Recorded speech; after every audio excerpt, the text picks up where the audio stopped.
My name is Adriana Blackwood, and I never thought I'd be sharing a story that would shake the very foundations of what most people believe about our world and its future.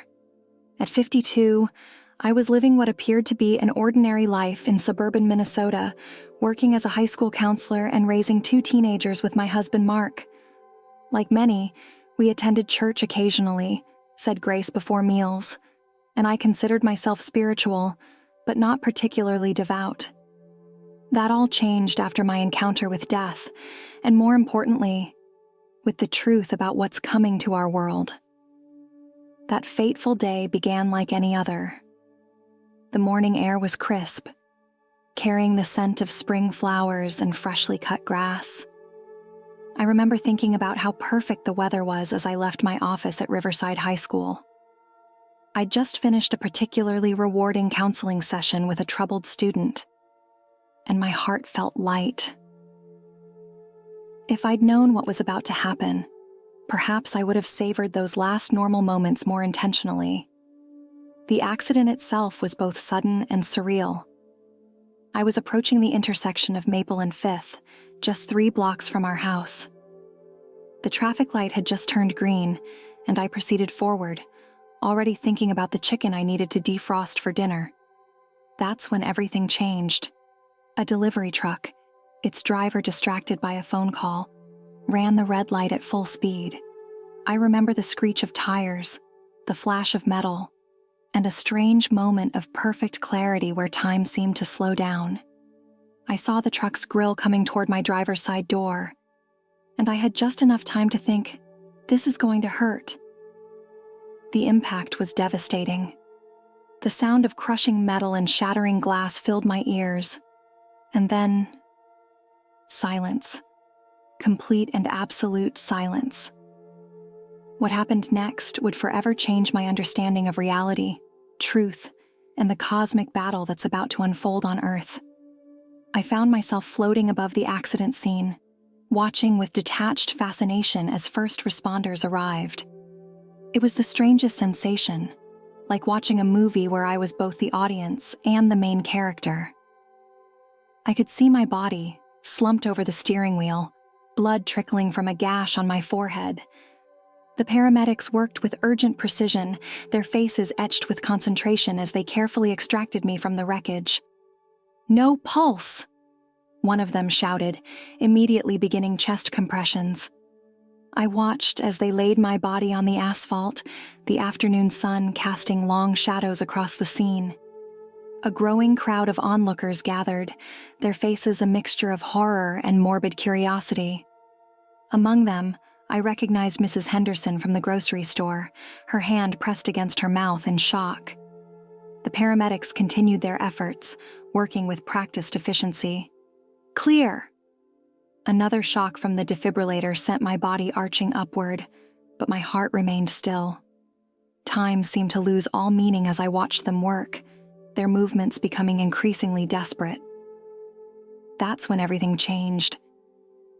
The accident scene began to fade, like a television signal losing reception, and I felt myself being drawn toward a light that seemed to come from everywhere and nowhere at once.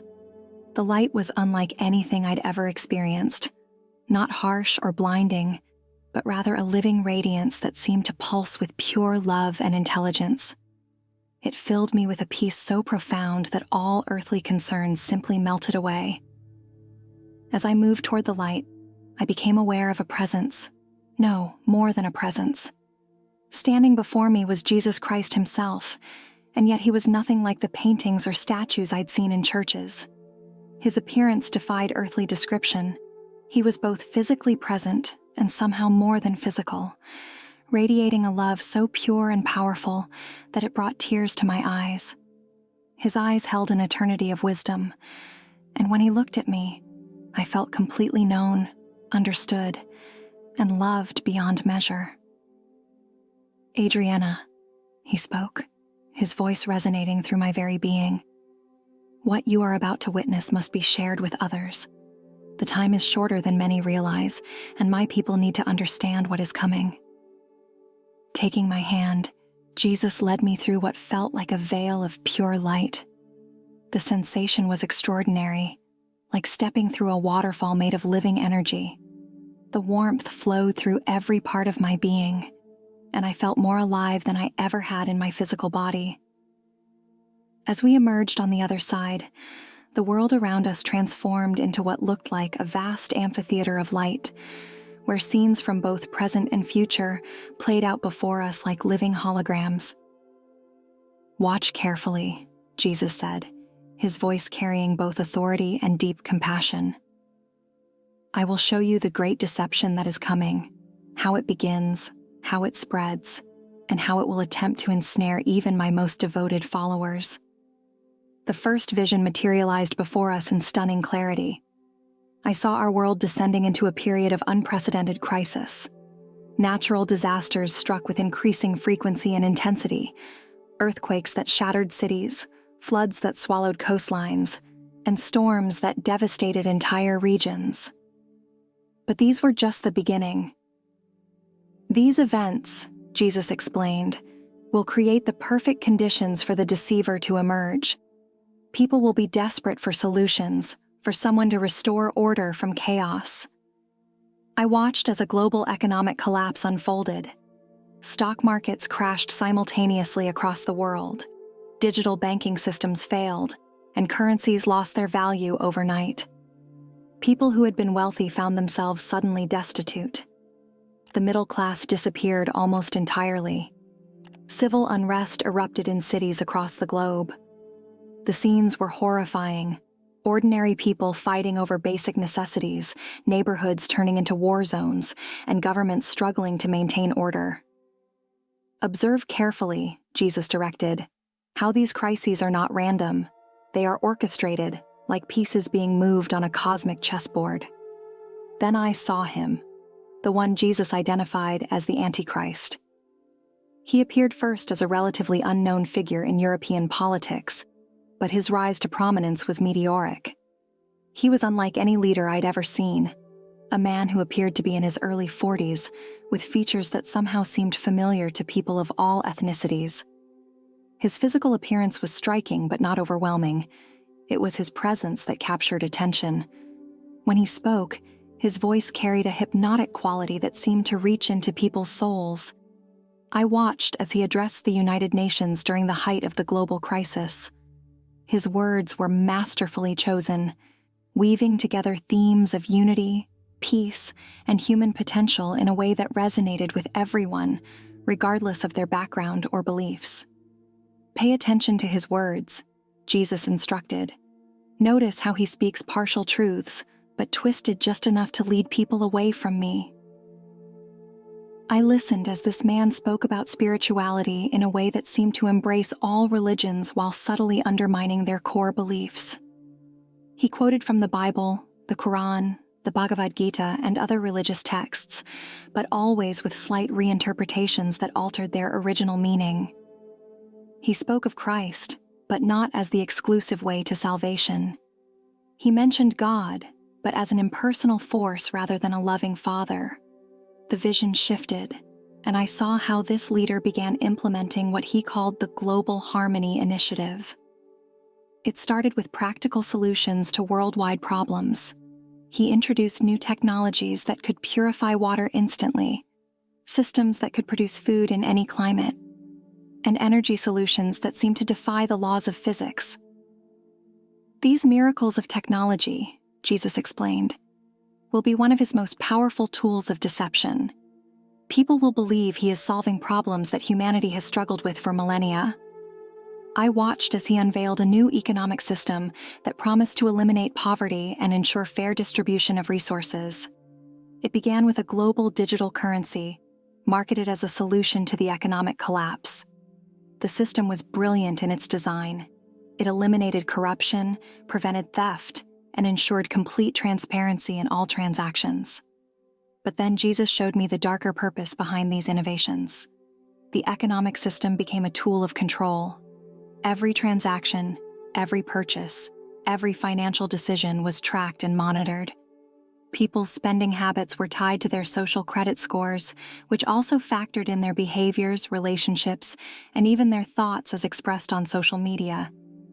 "Watch how the control tightens," Jesus said, directing my attention to how the system evolved. The technology became more invasive with each passing month. What began as convenience, digital IDs, cashless payments, biometric security, transformed into a web of surveillance and control. I saw how people initially embraced these changes willingly, even enthusiastically. Who wouldn't want instant access to medical records, seamless travel, and enhanced security? But then I witnessed the subtle shift. The leader began implementing what he called social harmony protocols. Those who criticized the system found their access to services mysteriously restricted. Individuals who questioned official narratives about world events discovered their social credit scores dropping, limiting their ability to travel or make purchases. Notice, Jesus said, how he doesn't need to use obvious force. The system itself becomes the enforcer. I watched in horror as artificial intelligence systems were deployed to analyze people's facial expressions, tone of voice, and online activities. The technology could predict who might resist the new order before they even took action.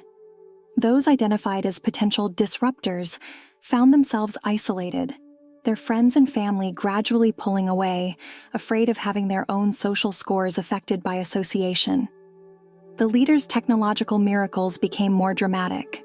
Through a combination of advanced holographic technology and supernatural power, he appeared to perform incredible feats. I saw him seemingly healing terminal illnesses, controlling weather patterns, and even appearing to raise the dead. The demonstrations were broadcast globally, witnessed by millions. These signs and wonders, Jesus explained, will be so convincing that even many who know Scripture will be deceived.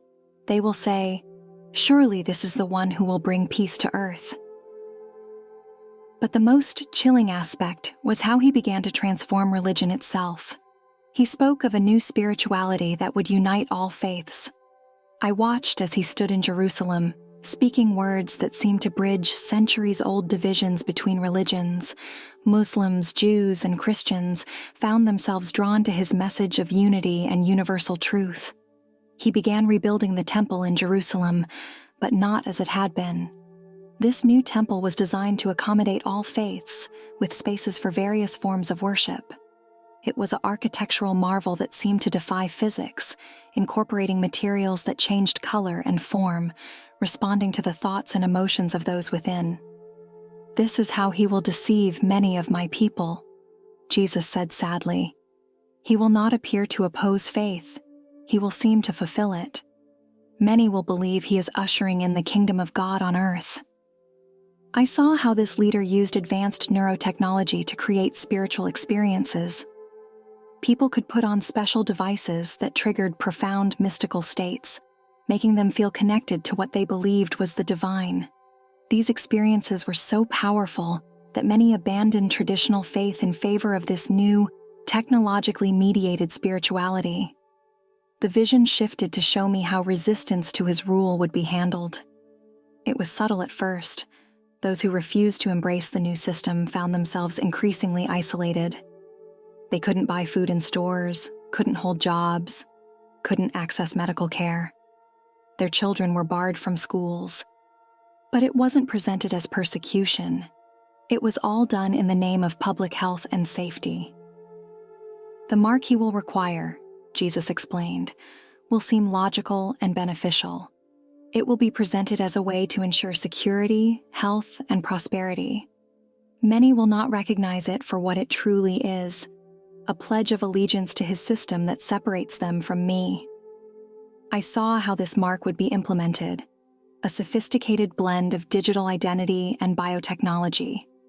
It wasn't a crude physical mark, but rather a complex system that integrated with human biology. Those who accepted it gained access to enhanced abilities, improved health, heightened sensory experiences, direct neural interface with the global digital network. The vision continued as Jesus showed me how the deception would affect families and communities. I watched scenes of heartbreaking division unfold, parents turning against children, siblings severing ties, lifelong friendships dissolving. What made it most painful was how those who accepted the system truly believed they were doing the right thing. Many will betray their own loved ones, Jesus said, his voice filled with sorrow, believing they are helping them by reporting their dangerous beliefs. I witnessed how churches would be transformed. Many abandoned traditional doctrine in favor of the new leader's enlightened interpretation of Scripture. Pastors who embraced this new spirituality saw their congregations grow exponentially, while those who resisted found themselves labeled as extremists and hate groups. The leader's influence reached into every aspect of society. Education was completely reimagined, with children being taught from an early age about the benefits of complete integration with the global system. History was rewritten, not through obvious lies, but through subtle reinterpretations that painted all exclusive truth claims as sources of humanity's problems. Watch how he uses peace as a weapon. Jesus directed my attention to international events. I saw this leader broker seemingly impossible peace deals in conflict zones that had known nothing but war for generations. He resolved the Israeli-Palestinian conflict with a solution that appeared to satisfy both sides. Nuclear weapons were dismantled worldwide under his supervision. Military forces were reorganized into a global peacekeeping organization under his direct control. But then Jesus showed me what was happening beneath the surface. The peace was enforced through complete surveillance and control. Every person's thoughts, words, and actions were monitored and scored. Those who maintained harmful beliefs, such as the exclusive claims of Christianity, were identified as potential threats to global harmony. This is how the persecution will begin, Jesus explained. Not with outright violence, but with the quiet elimination of those who hold to the truth. I watched as resistance to the system became nearly impossible. The digital currency couldn't be avoided. All other forms of exchange were eliminated. The surveillance was ubiquitous. Even in private homes, AI systems monitored conversations and behaviors. The social pressure was immense. Those who refused to conform found themselves completely isolated from society. Yet in the midst of this darkness, Jesus showed me something beautiful. Small communities of true believers who maintained their faith. They found ways to support each other, sharing resources and encouraging one another. Though they faced increasing persecution, their faith grew stronger rather than weaker. "These are my faithful ones," Jesus said with love in his voice. "They recognize the deception because they truly know me. Their strength comes not from themselves, but from my spirit within them." Then Jesus showed me how the leader's true nature would eventually be revealed.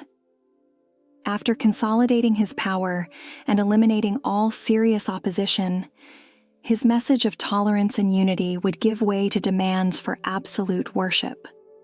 Those who had accepted his mark and his system would find themselves trapped, their very minds and bodies bound to his control through the technology they had willingly embraced. "The time to prepare is now," Jesus said urgently. "Once the deception is fully implemented, it will be nearly impossible to resist without complete faith in me." He showed me how people could prepare, not through stockpiling supplies or building bunkers, but through developing an unshakable relationship with him.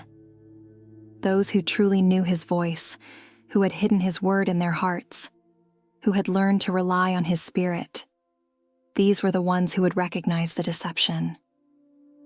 As my time with Jesus drew to a close, he showed me one final series of visions, glimpses of hope amidst the darkness to come. I saw small groups of believers meeting in homes, their faith burning brighter despite the persecution. They had a peace that defied understanding, even as the world around them descended into carefully orchestrated chaos. "Remember these scenes," Jesus said, his voice filled with both authority and tenderness. "The victory is already won, though the battle will be fierce. Those who stay faithful to me will find strength they never knew they had." Then he turned to me, his eyes penetrating my very soul. "Adriana, you must share what you have seen. Tell them that the deception will be subtle. It will come wrapped in promises of peace, prosperity, and unity. Tell them that technology will be used to mimic miracles, making many believe they are seeing the hand of God when they are seeing only carefully crafted illusions.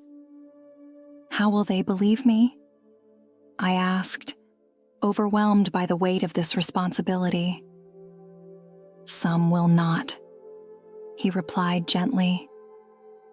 But those whose hearts are prepared will recognize the truth in your words. They will understand that what you have seen aligns with what is written in my word. The warning you carry may save many from the great deception to come. Jesus then showed me specific signs to watch for: the rapid advancement of neural interface technology, the push for a unified global digital currency, the development of AI systems that can predict and influence human behavior, and the emergence of enhanced spiritual experiences through technology. These developments are not evil in themselves, he explained, but they will be used to create a system of control that appears beneficial while binding people's very souls to the deceiver. Before I could ask more questions, I felt a shift in the atmosphere. The light began to change, and I knew my time was drawing to a close. Jesus placed his hands on my shoulders, and his final words burned themselves into my memory. Tell them that I love them with an everlasting love. Tell them that no technology, no system, no deception can separate them from me if they hold fast to the truth. The time is short and the deception will be strong, but I will never leave nor forsake those who are truly mine. Suddenly, I felt myself being pulled back. The magnificent light began to fade, and distant voices started calling my name. The return to my body was jarring, like being plunged into ice water. I gasped as my eyes flew open, finding myself in the hospital room surrounded by medical equipment and shocked faces. I had been clinically dead for 4 minutes and 17 seconds. The medical staff called it a miracle. They couldn't explain how I had survived without brain damage after being without oxygen for so long. But I knew it was more than a medical miracle. It was a divine appointment, a mission given to me by Jesus himself. The months since my experience have been both challenging and transformative. Some dismiss my story as a hallucination, a product of a dying brain. Others listen with rapt attention, sensing the ring of truth in my words. I've watched as events Jesus showed me begin to unfold. The rapid advancement of technology, the push for global unity at any cost, the subtle erosion of absolute truth. Every day, I see signs of the coming deception taking shape. The foundations are being laid through seemingly beneficial innovations: digital IDs, cashless payments, neural interfaces, AI systems that can read and influence human behavior. Each development brings us closer to the system I was shown. But I also see hope. In small groups and quiet conversations, I share my story and watch as understanding dawns in people's eyes. They begin to recognize the patterns, to understand the importance of building their faith on the solid foundation of knowing Jesus personally, rather than just knowing about him. My experience changed everything about how I live. Faith is no longer a casual part of my life, but the very center of it. Every day, I thank God for the second chance I've been given, and for the opportunity to share this urgent warning with others.